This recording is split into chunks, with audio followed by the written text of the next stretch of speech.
qualquer canal do YouTube vai te contar que esse simpático papagaio foi criado na Segunda Guerra Mundial como um pacto de diplomacia e de boa vizinhança. Todo mundo já tá cansado de saber disso. Mas o que normalmente não te contam é o que estava rolando por trás desses panos. Aquela simpatia toda era uma operação bilionária de anestesia social. A verdade nua e crua é que o Brasil tem um vampiro, um parasita que drena as nossas artérias há mais de 500 anos e que só muda de formato e de sotaque para continuar roubando o nosso futuro. Um esquema que envolveu o financiamento ilegal do nosso maior meio de comunicação, o assassinato da nossa indústria de tecnologia e o escoamento das nossas riquezas para o exterior. Hoje nós vamos quebrar o complexo de vira-lata. Você vai entender como a coisa mais inocente da sua infância foi usada para que a gente continuasse sorrindo enquanto eles levavam o nosso sangue embora.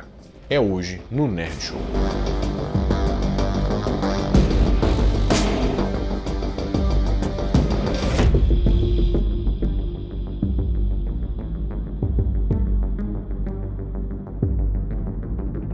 Fala, meus queridos amigos, como estão vocês? Vocês estão bom, né? Bom, se tem uma coisa que a gente sabe aqui no Brasil é que sempre tem alguém para dar uma espetadinha na gente. Por mais que a gente nunca acredite muito no nosso potencial, seja econômico, social, e sempre reclama do Brasil, a gente tem que ver que isso não é uma coisa de agora, né? Na verdade, isso é uma construção social desde o início do Brasil. E não é culpa só da gente, não. Por mais que a gente tenha muita culpa no cartório. Como eu te falei, o Brasil tem uns vampiros, né? Mas nunca foi o mesmo vampiro. Ele vai só mudando de cara e vai evoluindo. No início, claro, quem chega aqui no Brasil é Portugal, que vem lá navegando pelos mares para tentar encontrar novas terras. E quando chega aqui, faz o Brasil como se fosse de uma mina exploratória e leva ouro, leva madeira, leva um monte de coisa para fora daqui, deixando a gente um pouco sem recursos, se é que a gente pode dizer assim. Mas a coisa que aqui não era muito organizada, lá era muito menos, né? E acabou que isso cobrou bastante o preço para eles, que ficaram bem desfalcados, né? Tanto é que o Brasil, ele já nasceu meio pobre como o Brasil independente, o país Brasil. Por quê? Quando foi lá o independência ou morte, né? E a gente agora ia virar um país, não era só fazer isso, porque os países tinham que reconhecer que o Brasil agora era um país livre, né? E o Dom João VI, quando saiu daqui fugido do Brasil lá para assumir a coroa portuguesa de novo, pegou todo o dinheiro que estava aqui no Brasil e levou para Portugal, deixando a gente aqui sem dinheiro nenhum. Mas a coroa britânica naquela época falou assim: eu só reconheço você se você pagar 2 milhões de libras esterlinas, que era uma grana violenta nessa época, né? O Brasil olhou para um lado, olhou para o outro, não tinha dinheiro nenhum dos bolsos, né? Nem naquela meia que a gente tem o dinheiro do ladrão, e acabou pegando um empréstimo com a família Rothschild, que falou assim: nossa, a gente empresta para você esses 2 milhões de libras.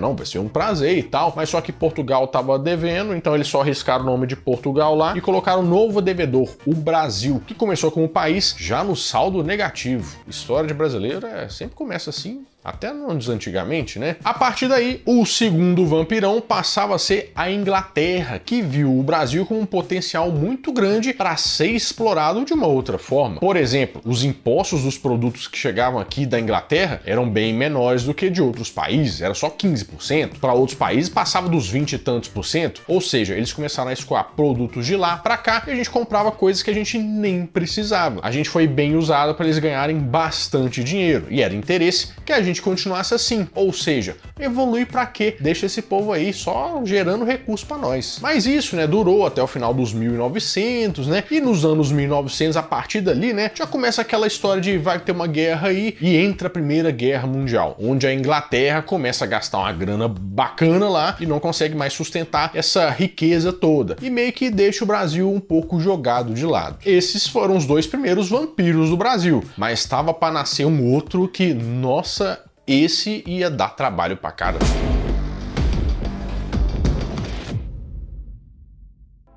Você sabe que a gente tá na América Latina, né? Tem vários países aqui, tem lá os países dos Estados Unidos lá em cima, mas o que tem em comum todos esses países? Que todos foram colônias, né? Tanto os Estados Unidos, que foi colônia da Inglaterra, a gente foi colônia de Portugal, teve os nossos vizinhos aqui que era tudo colônia espanhola, ou seja, a gente era unido pela pobreza, né? Ou pelo menos pela exploração. Todas as colônias eram vistas como um lugar para tirar recursos para mandar para o lugar principal, certo? Sim, mas a partir dos anos de 1820, começou uma onda de emancipação, né? De que esses países agora queriam ficar independentes. Só que era uma coisa muito estável, ninguém sabia se ia ter recursos para se manter, mas tinha um país que começou a se destacar com um plano. A doutrina Monroe. Você já deve ter ouvido falar isso na escola, talvez. Mas essa doutrina falava o seguinte: ó, nós aqui somos os países da América Latina, agora a gente vai se juntar, a gente nunca mais vai deixar vocês, países do lado da Europa e tal, vir aqui para deixar a gente preso de novo. A gente quer ser país livre. Tanto é que o presidente James Monroe solta a famosa frase: América para os americanos. Ou seja, ninguém de fora vai vir chegando agora sem vergonha e entra, né? Vai deixar a gente aqui do nosso jeito, vivendo a nossa vida doidado. Aí você vê o presidente americano falando aqueles negócios e o Brasil aqui assim, nossa, olha que orgulho, é isso que eu quero pro meu país. Tá vendo? A gente tem que ter uma aliança forte aqui na América Latina para não deixar esse povo vir aqui, né? Fazer o que quer. Então, eu concordo demais com James Monroe. O Brasil ficou assim encantado com esse escudo protetor que eles formaram na América Latina. Mas o Brasil não tinha preocupação só com essa chamada Santa Aliança, né? Que eram esses países europeus aí que podiam recolonizar as terras. E ele estava preocupado desde essa época com Messi.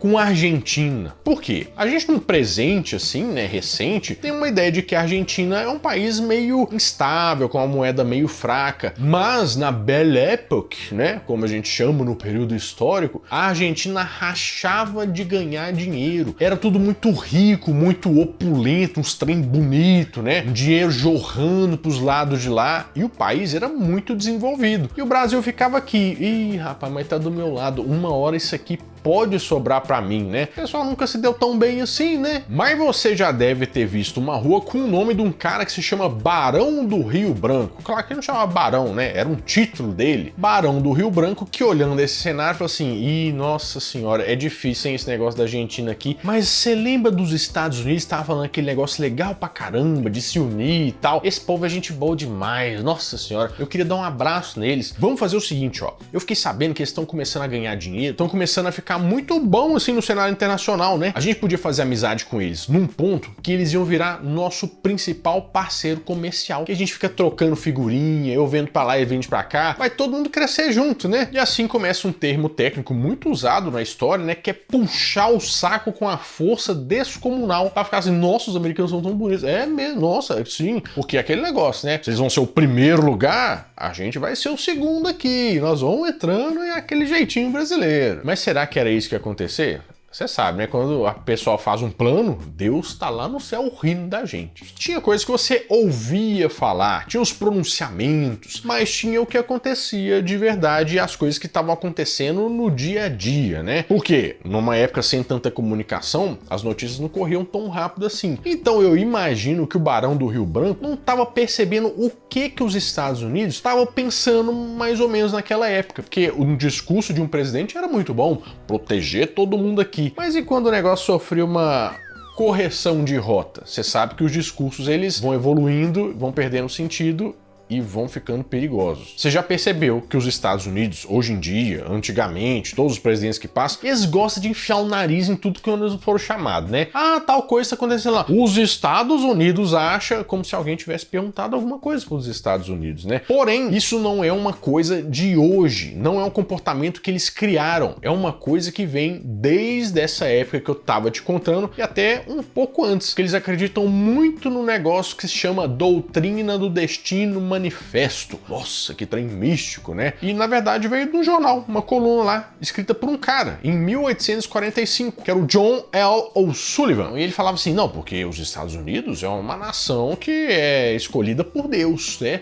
Para colonizar as terras e poder tomar conta desse povo aí que não sabe nada, eles são tudo selvagem, a gente que vai doutrinar o mundo. E os americanos, não, tô achando que esse negócio é mais ou menos isso aí, lá em 1845. Em vez de gastar tinta com anúncio bobo desse, devia gastar tinta com o anúncio da Insider, que com certeza já ia fazer bastante sucesso naquela época. Você sabe, né? As roupas com tecnologia, a Tech T-shirt, por exemplo, veste muito bem, você pode ir do trabalho para um happy hour para qualquer lugar que você quiser. E no mês de junho, o cupom Nerd Show vai estar mais do que especial, porque acima de R$ 399 em compras, você ganha frete grátis. Além de, hoje, no dia 16 de junho, você ganhar 5% off no Pix? Então você já sabe, clica no primeiro link da descrição, usa o cupom NerdShow que você vai ganhar um grande desconto, 5% off no Pix a mais, e durante todo o mês, acima de R$ 399 em compras, você ganha frete grátis. Isso foi evoluindo de uma certa forma, que vem o cara lá e fala que não vai dominar nada não, para evoluir para chegar naquele presidente, o Roosevelt. Pois é, para fazer a assinatura do Colorário Roosevelt, que em 1904, colorário é como se fosse, sabe um negócio que não precisa dizer, que o negócio já tá meio que subentendido, sabe? É mais ou menos isso, só que ele institucionalizou aquilo. E o que isso dizia? Dizia que agora os Estados Unidos, eles iam entrar em toda treta que rolasse para poder ser como se fosse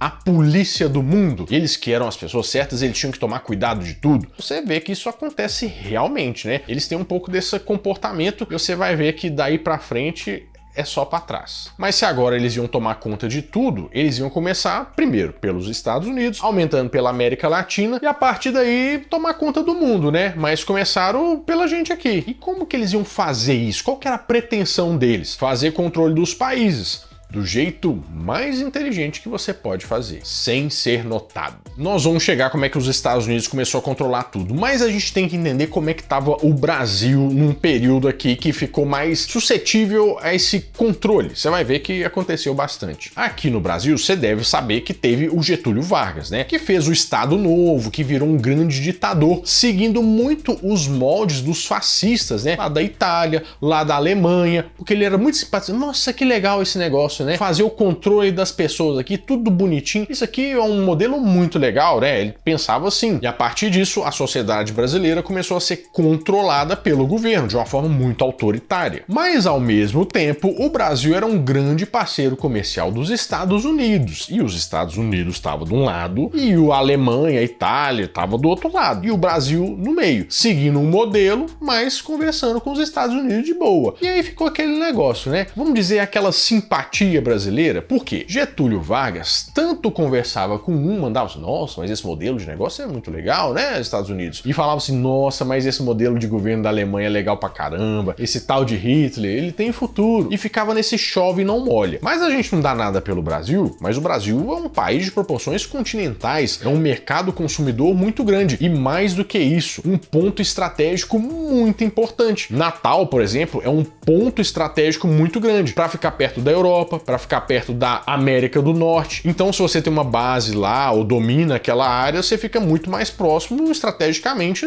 de atacar o seu inimigo, podemos dizer assim. E isso era muito importante para esses dois lados. Mas o Brasil, que estava lá de boinha, estava conversando com todo mundo. E esses dois lados começaram a ficar com medo de que o Brasil tomasse uma decisão que excluísse esse lado. Ou seja, a Alemanha ficava com medo. Meu Deus do céu, e se ele escolher o lado dos Estados Unidos? E os Estados Unidos ficam lá, meu Deus do céu, e se eles escolherem a Alemanha? A Alemanha vai pôr um negócio que vai atirar na gente aqui, ó. Nossa senhora, vai ser um negócio terrível. Então o Brasil, na Segunda Guerra Mundial, teve um papel muito estratégico. E você pode não saber, mas esses países começaram a demonstrar um certo tipo de controle, mas um controle de propaganda interna sem as pessoas saberem. O Terceiro Reich financiava algumas publicações nas bancas de jornais brasileiras. Falando assim, nossa, não, mas até que não é tão ruim assim, porque não sei se você sabe, mas é muito legal. Tanto é que 2.900 pessoas naquela época eram afiliadas ao Partido Nazista, com pontos principalmente em São Paulo, Rio de Janeiro e Santa Catarina. E os Estados Unidos, vendo essa movimentação, como que ele ia se virar? Tava tudo nos jornais, a mídia tava comprada. Eles usaram o soft power, ou seja, aquele poder meio que nas entrelinhas. Eles colocaram um bilionário lá, que era o Nelson Rockefeller, muito famoso, né, para ser o presidente ou gestor de uma agência de propaganda lá que eles deram um nome, porque eles perceberam que precisavam fazer meio que uma amizade com o governo brasileiro para poder tomar uma decisão que fosse boa para eles. O que eles fizeram? Assim, gente, como é que nós vamos fazer isso? Como é que nós vamos vender essa ideia de que a gente é amigo dos brasileiros, né? Que o negócio aqui é nós, é América Latina, vai dar tudo certo. A Alemanha, não, eu quero o negócio tudo aqui. Eles foram lá na Disney e falaram assim, ô Walt Disney, é o seguinte, ó, o seu mercado tá uma zona, não tá vendendo nada, entendeu? A gente vai fazer o seguinte, por que você não faz umas histórias sobre a América Latina, talvez inclusive o Brasil, um país muito legal. Falou assim, ah, não, mas a gente não sabe nada sobre o Brasil, não vai vender. Eles assim, não se preocupe, eu pago tudo, pago as publicações, pago a viagem, vai uma comitiva lá pra América do Sul, vocês vão viajar passeando e tal, e eu pago tudo, você não precisa se preocupar com nada, eu compro até as revistinhas que você fizer. Aí falou assim, ah, assim sim, né, porque não tem que preocupar em vender, então eu posso falar das coisas que eu quero falar de verdade, mais ou menos. Em agosto de 1941, eles desembarcam no Rio de Janeiro, e o Walt Disney gosta, viu, porque ele toma uma cachaçinha, ele fica lá no Rio de Janeiro, vendo aquele chapéu ali de palha, o pessoal do sambando, e ele se encanta, nossa, mas que país bonito, que gente boa, né? E assim ele cria o personagem Zé Carioca, um personagem meio malandro, que aparece pela primeira vez em 1942, no filme Saludos Amigos.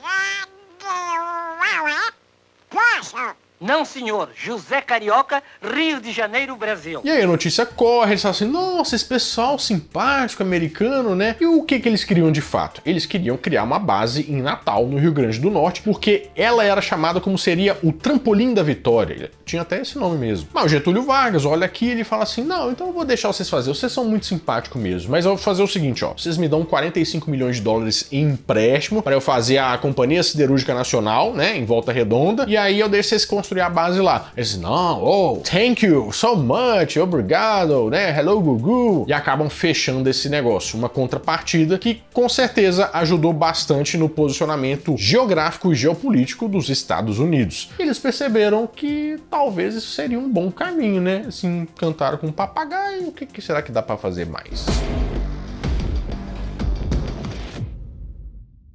Teve um fato interessante também que os alemães eles afundaram os navios brasileiros, né? Isso aí é uma coisa da história. E aí realmente o Brasil falou assim, não, agora nós declaramos guerra à Alemanha mesmo. Foi criada então a Força Expedicionária Brasileira, a FEB, e mandou os famosos pracinhas pra guerra. E a gente fala assim, ah, o Brasil foi pra guerra. Não, o Brasil foi pra guerra mesmo. Foram 25 mil pessoas que lutaram por lá. Mas aí você já sabe que a Segunda Guerra acabou, que a Alemanha, né, caiu e tal, e a Itália também perdeu, e eram os ditadores lá, mas aí a gente pensou um negócio aqui, foi assim, engraçado, eu tava percebendo um negócio, a gente mandou um pessoal aqui do Brasil pra lutar, morreu um bocado de gente, foi um negócio pesado e tudo, pra detonar uns ditadores, né, mas o Getúlio Vargas não é um ditador, não, tipo, ele não tava falando assim, oh, o Hitler é legal e tal, pois é, ficou um pouco insustentável essa situação e a pressão popular foi muito grande até que o Getúlio Vargas foi deposto do cargo dele. Não foi nem só a pressão popular, nem foi só do Exército Brasileiro, mas do embaixador dos Estados Unidos aqui também. Ele não tinha feito os negócios e tudo, mas pois é, né? Negócios são negócios. Mas como Getúlio Vargas tinha caído do poder, eles precisavam fazer a redemocratização. Agora vai ter, né, as eleições e tal, mas eles precisavam de uma nova Constituição, a Constituição de 1946. Por quê? Eles percebendo que todo esse movimento aí de propaganda da Alemanha, eles perceberam, né? Então eles queriam blindar o país disso e fizeram algumas medidas. Uma dessas medidas é que era proibido o capital estrangeiro na imprensa brasileira, ou seja, um gringo não podia aqui colocar dinheiro para comprar mais notícia de jornal. Eles já estavam com ele, eles não podiam mais fazer isso, né? Será que não? Mais pra frente nós vamos ver. Mas depois disso, o Brasil, que já estava cansado de um tirano no poder, foi tendo seus governantes, né? Até que chegou um determinado ponto em que o Brasil descobriu que tinha petróleo. Nossa senhora, como assim? O Brasil tem petróleo? É claro, porque o petróleo é a matriz energética do mundo, né? Quando a gente acha petróleo, o país fica enriquecido, a indústria funciona, a matriz energética, o negócio vai de vento em popa. Isso era muito bom pro Brasil, né? Mas era péssimo para uma pessoa que estava agora muito interessada e fazia negócio direto com o Brasil,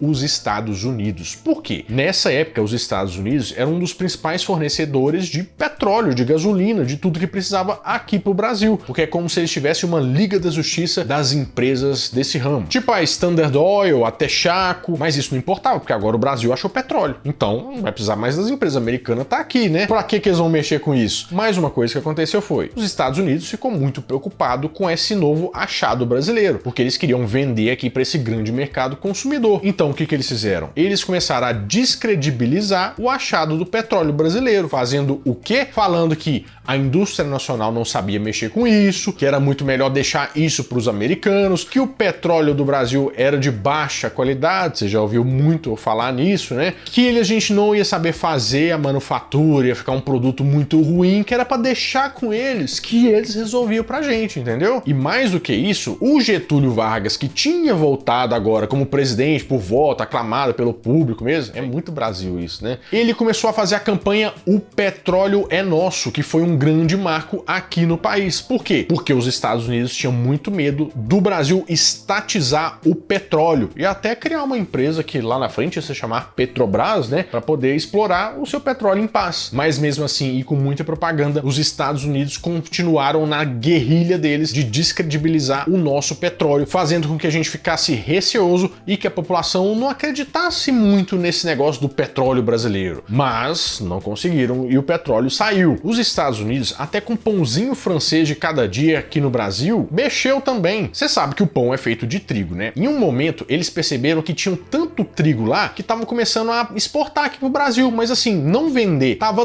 vendendo abaixo do preço de custo, só para não perder a produção, né? Quando o brasileiro começou a se viciar no pãozinho e precisava do trigo a qualquer custo, e as empresas lá do Rio Grande do Sul pararam de fazer porque a demanda não estava precisando, eles simplesmente cortaram o fornecimento e começaram a cobrar pelo trigo. Ou seja, agora você tinha que pagar em dólar para comer o pãozinho. E até hoje o Brasil precisa importar muito trigo para manter a cultura do pãozinho, mas não foi à toa, né? Foi planejado. Você acha que o Brasil tinha que ter mais transporte por trilhos, né? Metrô, trem e tal, que nem na Europa tem bastante? Eu também acho, né? Mas por que será que tem tanta estrada, caminhão, carro, tudo a gasolina? Porque em 1948 teve um relatório, que era a missão ABINC. O que o governo brasileiro fez? Combinou com os americanos para eles virem aqui no Brasil e fazer um relatório para ver o que podia melhorar no Brasil. Eles falaram um monte de coisa, né? Falaram assim, eu acho que não devia mexer com trilho, tinha que ser a gasolina, porque eu tô vendendo coisa pra caramba de gasolina, e vocês não precisam disso, né? Vocês não tem que mexer com indústria nacional nem nada, vocês podem comprar tudo da gente, então vocês têm que fazer o que vocês são bons, né? Produzir matéria-prima pro mundo. E claro que eu tô contando isso de um jeito bem resumido, mas dessa forma pomposa e com vários relatórios, o Brasil decidiu investir em estradas. Por quê? Porque lá na frente o governo militar e o milagre econômico ia usar disso para criar vários postos de trabalho, várias empresas de engenharia iam ser envolvidas nesse processo, porque a economia ia ganhar muito dinheiro. Eles deixaram de ganhar dinheiro um pouco com a gasolina, mas emprestavam dinheiro para essas obras faraônicas. Eles não deixavam nunca de ganhar um dinheirinho de algum jeito ou de outro. Mas para fazer isso tudo e deixar a cabeça do brasileiro meio que suscetível a receber essas informações ou aceitar essas coisas, eles tinham que fazer o que os alemães fizeram, né? Fazer propaganda na nossa mídia. Mas não era impossível? Eles não podiam mais comprar mídia? Pois é, mas Roberto Marinho estava querendo fazer um canal de televisão. Enquanto a TV Tupi, que era concorrente, gastou 300 mil dólares mais ou menos para montar os equipamentos e tudo mais, ele recebeu um empréstimo de 6 milhões de dólares para começar o empreendimento dele. E o pessoal perguntando, mas isso aqui não é investimento